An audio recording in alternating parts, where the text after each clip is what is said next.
8:40 on your Tuesday. The Republican Party kicked off its convention last night in Charlotte by formally nominating President Donald Trump and Vice President Mike Pence as the Republican Party nominees. This is a 4-night primetime event, and it was scaled down, of course, because of the coronavirus. But still, some of the president's strongest supporters spoke in full force. And similar to last week's Democratic National Convention, Arizona is going to be well represented during the Republican National Convention. Yeah, and one of tonight's speakers is a Valley mom who has pushed for better immigration laws after the tragic death of her son. So Javi is going to talk to her right now.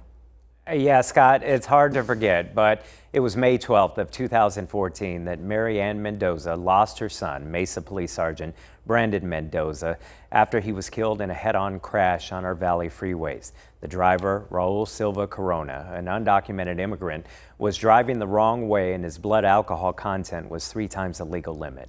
Silva Corona was also killed in that crash.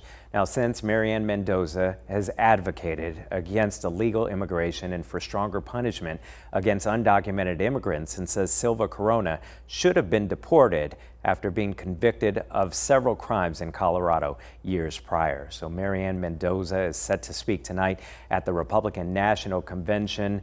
She is joining us this morning. We thank you very much for taking the time. And first and foremost, I want to offer our condolences to you in the loss of Sergeant Mendoza. I remember that day very well, as I'm sure you live it every day. Yes, thank you, Javier. What is your message to the country tonight? My message is concerning illegal criminals who are in our country, and we need a secure border. I research this 24/7. It just seems like this is what my life has become since my son's death, because I was so unaware of the magnitude of crimes that illegal criminals do commit in our country.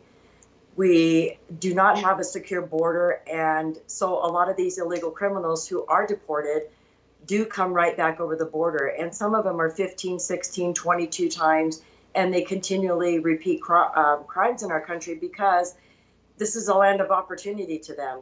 And they can come here, commit crimes, even kill innocent Americans, and really not get the punishment that they would in their own country. My son worked with a lot of illegal immigrants who do live in our country, and there are a lot of good people. And I want to make sure that your listeners understand. I understand immigration reform needs to happen to give some of these people a path to live a life and not have to be worried about being deported when they haven't been a burden on American taxpayers. The people that I am fighting against is illegal criminals who are here to do ill intent towards innocent Americans. I want to ask you about a tweet that you have pinned on your profile that reads, "I have earned the right to my political opinion on border security. Politicians have made it political. My son became collateral damage." Do you feel that politicians do use this as a political football that they pass around every 4 years with nothing getting done? I did feel that way until Donald Trump came into office. I feel like he has stuck to his promises that he made to angel families, and I believe that he will continue doing what he's doing. He has been up against nothing but opposition from liberals since taking office and trying to continue to secure our border and do immigration reform. The liberals are the ones who just are not interested in change unless it's an election year, and then they bring it up. But it's never in a positive way of how it's going to protect Americans. And this is what President Trump is about, protecting Americans, making Americans first. I know you've spent a lot of time with President Trump. What do you see in him that perhaps some of the public doesn't?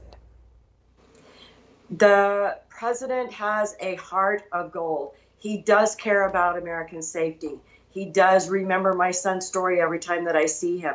He is about making this country great, making the economy prosper. You know, when we have an unsecure border and people are pouring over, 93% of the people don't get granted asylum because they're coming here for a job.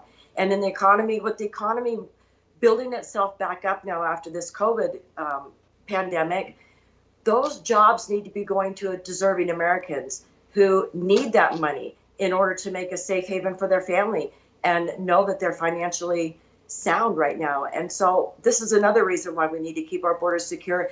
And think about all of the people who they're rescuing in our deserts. Sheriff Lamb down in Pinal County and Sheriff Daniels down in Cochise County. They're constantly rescuing people out in the desert. By leaving our borders open, we're encouraging these people to make this trek and putting their lives in danger also. And this doesn't even, I'm not even going into the sex trafficking that happens and how liberals are really aiding and abetting human day slavery. Well, we thank you very much for taking the time to speak with us this morning. Again, our continued condolences, and we look forward to hearing you speak tonight. Thank you very much, Javier.